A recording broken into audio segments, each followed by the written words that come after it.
Hello everyone, hello dear student, आप सभी का स्वागत है आज की क्लास में। और आज हम बात करने वाले हैं ऑल स्टेट पीजीटी एग्जाम्स के लिए। यूपी, बिहार, बंगाल, किसी भी राज्य का हो, बीपीएससी का टीआरई 3 और टीआरई 4 एग्जाम हो, हर एक एग्जाम के लिए आपके पास जो इन्फ्लेशन और डिफ्लेशन से रिलेटेड सवाल इकोनॉमिक्स के अंदर आते हैं, उन सब के बारे में बात करने वाला हूं आज के इस लेक्चर के अंदर। तो होपफुली मेरी वॉइस बहुत अच्छे से आ रही होगी आपके पास। सारे सवालों के जवाब आप देने की कोशिश करेंगे, आपकी प्रैक्टिस बेहतर होगी तो आपके सिलेक्शन के चांस भी बढ़ जाएंगे। हमेशा याद रखिएगा इस बात को। तो चलिए आज की क्लास की शुरुआत कर देता हूं मैं जल्दी से। और यहां पर देखो, याद रखिएगा, पहला सवाल है कि जब महंगाई बढ़ती है, महंगाई के बढ़ने में लागत जनित मुद्रास्फीति का क्या कारण है। देखो, मुद्रास्फीति कई कारणों से बढ़ती और कई कारणों से कम हो सकती है, लेकिन इसको मुख्य तौर पर दो भागों में बांटा जाता है। एक होता है डिमांड के बढ़ जाने की वजह से। जब डिमांड बढ़ जाती है, और डिमांड बढ़ने की वजह से, डिमांड इसलिए बढ़ जाती है कि मार्केट में मनी की सप्लाई ज्यादा हो जाए। डिमांड इसलिए बढ़ जाती है कि देश में जनसंख्या ज्यादा हो जाए लोगों की। डिमांड इसलिए बढ़ सकती है कि रेट ऑफ इंटरेस्ट, ब्याज की दर कम हो जाए। इसलिए भी बढ़ सकती है यहां पर कि सरकार टैक्सेस कम कर दे, जो डायरेक्ट टैक्सेस लगाती है वो कम कर दे। सरकार जो एक्सपेंडिचर है वो बढ़ा दे, तो उसे कहते हैं डिमांड पुल, यानी मांग बढ़ने की वजह से डिमांड पुल कहते हैं। और जो लागत की वजह से हो, जिसकी में कॉस्ट बढ़ जाए, मजदूर की मजदूरी ज्यादा देनी पड़े, मटेरियल की कॉस्ट बढ़ जाए, सरकार को इनडायरेक्ट टैक्सेस ज्यादा देने पड़ते हों अगर, या इंपोर्ट करने वाली चीज की कीमत बढ़ जाए, तब आप कहोगे सर यहां पर जब मजदूरी ज्यादा देनी पड़ेगी, मजदूर को, काम करने वाले व्यक्ति को सैलरी, तो हमारी लागत बढ़ेगी, जिस कारण कीमत बढ़ानी पड़ेगी, महंगाई आएगी। उसे कहते हैं लागत जन्य, यानी कि कॉस्ट पुश कहते हैं इंग्लिश। मुद्रास्फीति के अंदर अगर बात करें, मुद्रा में वस्तु की कीमत और वस्तु की जो मुद्रा का मूल्य है उसमें क्या रिलेशन होगा। मुद्रा का मूल्य को इंग्लिश में कहते हैं करेंसी की जो परचेजिंग पावर है, जो वैल्यू ऑफ करेंसी या वैल्यू ऑफ मनी है, याद रखो। तो आपको पता है जब जब कीमत ज्यादा होगी तब हमारे पास पैसे की वैल्यू कम हो जाएगी, क्योंकि अब उस पैसे में हमें कम सामान मिलेगा पहले के मुकाबले। जब कीमत कम थी उसके मुकाबले कीमत बढ़ गई, इसलिए सामान कम मिलेगा। ये दोनों हमेशा चेंज होंगे, एक दूसरे से अपोजिट डायरेक्शन में होंगे, मुद्रा की कीमत, मूल्य और वस्तु की कीमत। मुद्रा अन्यायपूर्ण है और अविस्फीति अनुचित है, यह बात कही गई एक व्यक्ति के द्वारा। और दोनों में अविस्फीति ज्यादा खराब है, ये किसने कहा। देखो, अलग अलग लोगों ने अलग अलग बातों को समझाया और बताया है, लेकिन इन्फ्लेशन को लेकर एक व्यक्ति ने कहा, देखो इन्फ्लेशन भी खराब है, डिफ्लेशन भी खराब है, लेकिन डिफ्लेशन ज्यादा खराब है। डिफ्लेशन ज्यादा खराब है, इसलिए बेहतर यह है जनरली कि हमारे पास इन्फ्लेशन हो लेकिन कंट्रोल में हो। और इस बात को कहा था जेम कीन्स ने। हमेशा देखो, पीजीटी हो, टीआरई एग्जाम्स हो, आपके टीचिंग से रिलेटेड एग्जाम्स कोई भी, वहां पर हमेशा ये सवाल पूछे जाते हैं आपसे। तो इन सवालों को अच्छे से याद रखिएगा कि इस प्रकार की जो स्टेटमेंट आती है वो किसने दी है। मुद्रास्फीति की तुलना डाकू से की जानी चाहिए, यह बात किसने कही। जिस तरह डाकू आता है, घर से धन को चोरी करके ले जाता है, महंगाई आती है और गरीबों को गरीबी देके जाती है, गरीबों का सब कुछ छीन लेती है। गरीब के पास पहले ही कुछ नहीं होता और उसके पास महंगाई बढ़ जाने से और नुकसान हो जाता है, कुछ नहीं बचता। दो व्यक्ति हैं जिसमें एक का नाम है ब्राह्मण और एक का नाम है वाकिल। तो ब्राह्मण और वाकिल ने एक्चुअली ये बात कही है, तो बेहतर होगा मैं नन ऑफ दीज की जगह अगर ये कह दूं कि ये नाम ना तो रॉबर्टसन ने दिया, ना कीज ने, ना क्राउडर ने, ये दिया ब्राह्मण एंड वाकिल ने, तब आप कहेंगे सर ये ज्यादा सही होगा। ये दो प्रोफेसर हैं अलग अलग, इन दोनों ने इस बात को बोला था अपनी स्टेटमेंट में, जॉइंट स्टेटमेंट में, कि महंगाई की तुलना एक प्रकार से डाकू से की जानी चाहिए। जब भारत में कर्मचारियों को सरकार महंगाई भत्ता देती है तो किस आधार पर देती है। देखो, जो भी कर्मचारी काम कर रहे हैं देश में, राज्य सरकार में या केंद्र सरकार में, उनको हमेशा कुछ समय के बाद उनके महंगाई के हिसाब से सैलरी को इंक्रीज किया जाता है। महंगाई भत्ता, डियरनेस अलाउंस कहते हैं। और महंगाई को हम सीपीआई कहकर निकालते हैं, कंज्यूमर प्राइस इंडेक्स कहकर निकालते हैं। वैसे होलसेल प्राइस इंडेक्स भी निकालते हैं, वैसे इंडेक्स ऑफ इंडस्ट्रियल प्रोडक्शन भी निकालते हैं, लेकिन सीपीआई को मुख्यतः यूज करती है सरकार और आरबीआई, दोनों सीपीआई होगा। औद्योगिक श्रमिकों के लिए जब हम बेस ईयर लेते हैं, आधार वर्ष लेते हैं सीपीआई के अंदर, देखो सीपीआई का मतलब है कंज्यूमर प्राइस इंडेक्स।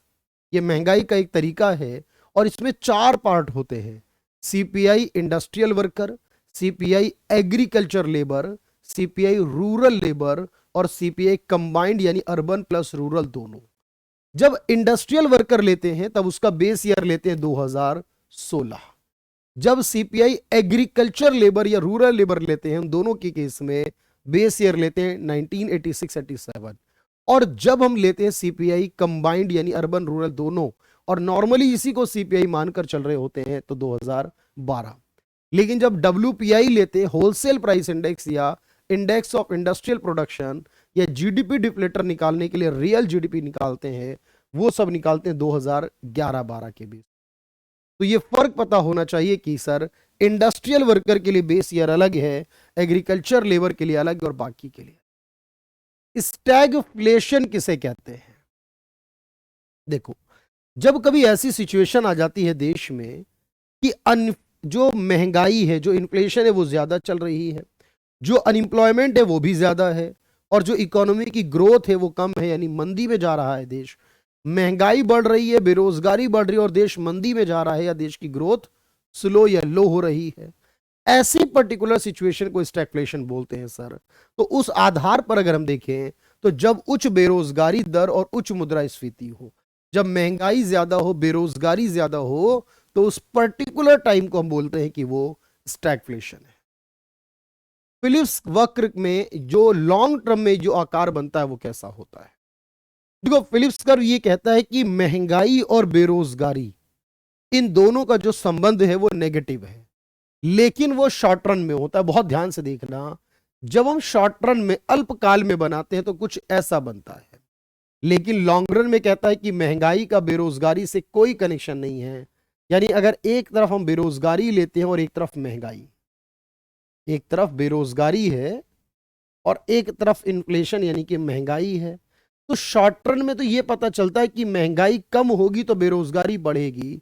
अल्पकाल में तो इनके बीच संबंध होता है और वो भी इसका कर्व डाउनवर्ड बनता है, लेकिन लॉन्ग रन में याद रखिएगा, लॉन्ग टर्म में यह कहा जाता है कि इनके बीच कोई संबंध नहीं होता। यानी ये वर्टिकल बन रहा है सर, सीधी रेखा बन रही है अनएम्प्लॉयमेंट रेट एक्सिस, यानी ये वाला अनएम्प्लॉयमेंट रेट एक्सिस पर ये एक सीधी रेखा बन रही है, क्योंकि इसके बीच में शॉर्ट रन में तो नेगेटिव रिलेशन बताते हैं लेकिन लॉन्ग रन में कोई रिलेशन नहीं बताते। अगर मौद्रिक जीडीपी और वास्तविक जीडीपी दोनों समान हो अगर, तो कितना डिफ्लेटर आएगा? देखो, हम एक डब्ल्यूपीआई निकालते हैं, उसमें सिर्फ गुड्स लेते हैं। सीपीआई की महंगाई में गुड्स और सर्विस दोनों को देखते हैं। आईआईपी में इंडस्ट्रियल प्रोडक्शन को देखते हैं, 8 इंडस्ट्रीज को देखते हैं। ये जो जीडीपी डिफ्लेटर निकालने का तरीका है, या नेशनल इनकम डिफ्लेटर या कोई सा भी डिफ्लेटर, इसका मतलब है कि एक निकालते हैं नॉमिनल के हिसाब से जीडीपी जो कि करंट ईयर के अकॉर्डिंग होती है, और एक निकालते हैं बेस ईयर के अकॉर्डिंग जो कि हमारी रियल कहलाती है। तो करंट ईयर तो हर साल बदल जाता है, लेकिन बेस ईयर, जो बेस ईयर प्राइस के अकॉर्डिंग निकलती है वो आपकी रियल हो जाती है, और जो आपकी निकलती है करंट ईयर प्राइस के अकॉर्डिंग वो आपकी नॉमिनल कहलाती है। मेरी बात समझ पा रहे हैं ना आप यहां पर? तो सर अगर इन दोनों की बात कर रहे हैं हम यहां पर ओवरऑल, तब क्या देखोगे? तब आप देखोगे सर यहां पर कि दोनों अगर समान है, इसका मतलब है आंसर एक आएगा। यूनिट आएगा, मतलब एक आएगा कब? जब दोनों समान होंगे, जीडीपी डिफ्लेटर यानी नॉमिनल जीडीपी, रियल जीडीपी समान होंगे, तब आंसर एक आएगा। जब वस्तु और सेवाओं के मूल्य में लगातार गिरावट हो तो क्या कहते हैं? यानी कीमतों का कम होना क्या कहलाता है? देखो ध्यान से समझना, एक होता है महंगाई का कम होना, एक होता है कीमतों का कम होना, दोनों अलग अलग है। जब महंगाई कम हो रही है, जैसे 10% की महंगाई थी अब 5 पर आ गई है, 4 पर आ गई है, महंगाई है कम हो गई है, वो डिसइंफ्लेशन कहलाता है। डिसइंफ्लेशन यानी विस्फीति कहते हैं, महंगाई यानी मुद्रास्फीति कम होना।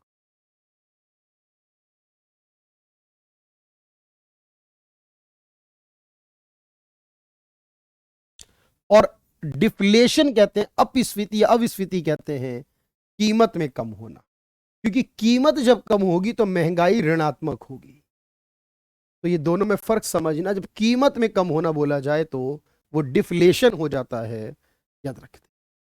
बेरोजगारी की दर और महंगाई के बीच में अल्पकाल में जो संबंध आता है वो किसने बताया था? तो इसे क्या बोलते हैं आप लोग? इसे बोलते हैं फिलिप्स कर्व। और जब फिलिप्स कर्व बनता है तो किसने बताया है? A.W. फिलिप्स ने, न्यूजीलैंड के थे ये। और A.W. फिलिप्स ने बताया था अल्पकाल में महंगाई और बेरोजगारी में नेगेटिव रिलेशन है और लॉन्ग रन में इनके बीच कोई संबंध नहीं। कोर इन्फ्लेशन किसे कहा जाता है? कोर इन्फ्लेशन किसे कहते हैं? यहां माइनस है भाई। कोर इन्फ्लेशन, कोर इन्फ्लेशन कहा जाता है, सोचिएगा ध्यान से, कोर इन्फ्लेशन कहते हैं जब मैं ये कहता हूं कि जब हमारे देश की जो महंगाई है नॉर्मली सब चीजों की, वो कहलाती है हेडलाइन इन्फ्लेशन। सारी जो महंगाई है गुड्स की, सर्विस की, सारी वो हेडलाइन कहलाती है, क्योंकि वही सीपीआई कहलाती है।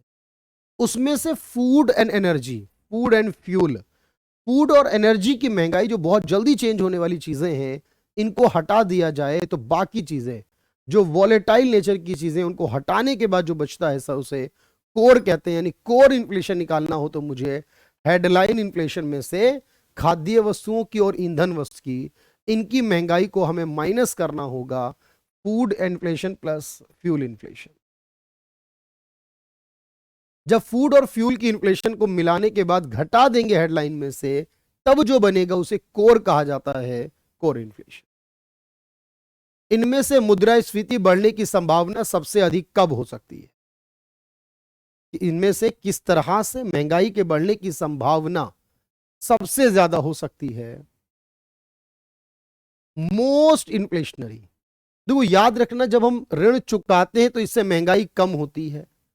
जब हम उधार जनता से लेते हैं, जब हम उधार बैंकों से लेते हैं, जब आरबीआई से, इन सब के कारण से महंगाई बढ़ती है। लेकिन सवाल में क्योंकि मोस्ट बताना है, सबसे ज्यादा संभावना किसकी है, तो मेरे भाई सबसे ज्यादा संभावना तब बनेगी जब हम आरबीआई से लेंगे और उसके लिए आरबीआई नए नोट को छाप कर, नए नोट को प्रिंट करके हमें देगा।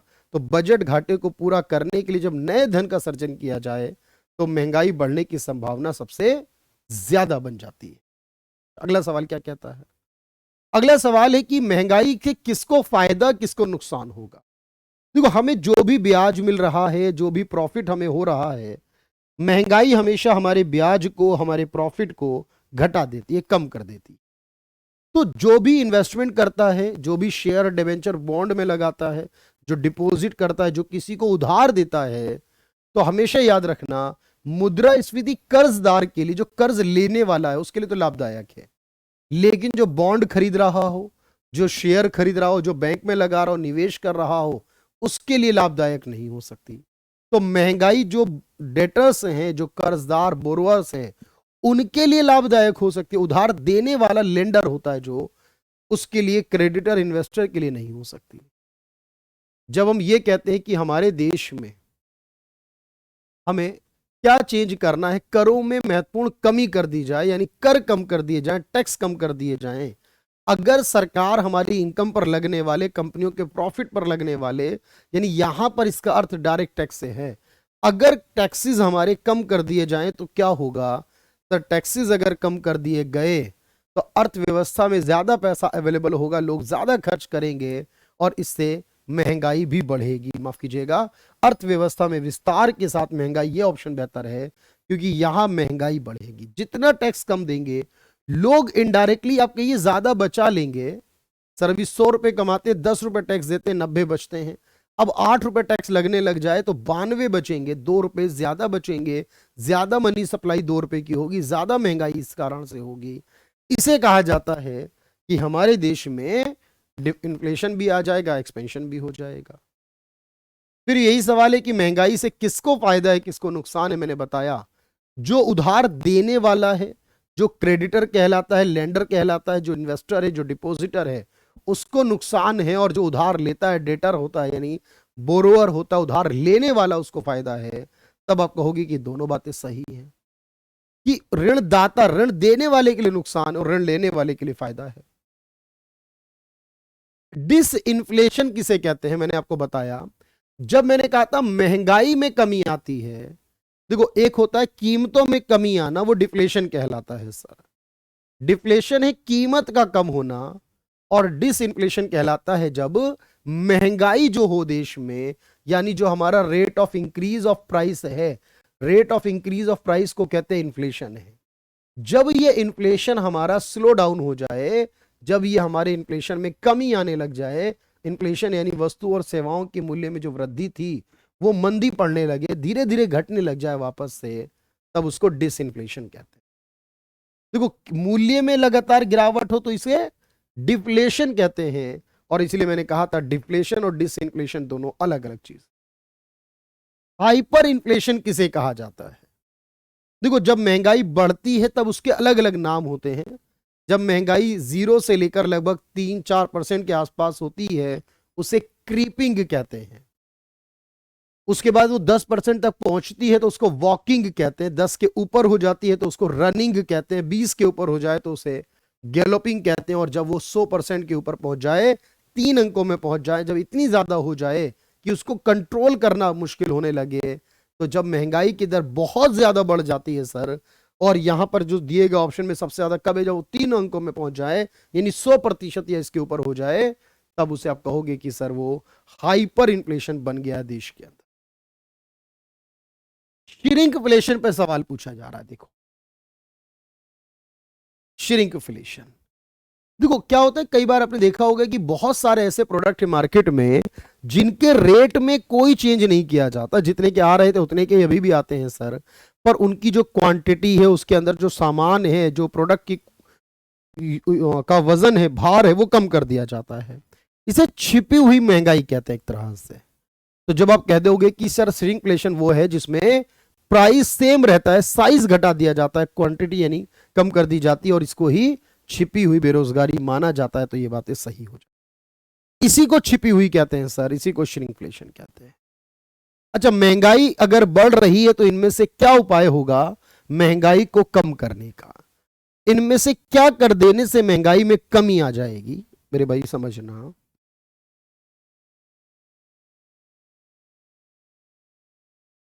आप कहोगे सर अगर प्रत्यक्ष क्रम में वृद्धि करी तो इससे महंगाई कम हो जाएगी, क्योंकि टैक्स कम होने से महंगाई बढ़ती है, टैक्स बढ़ने से कम हो जाएगी।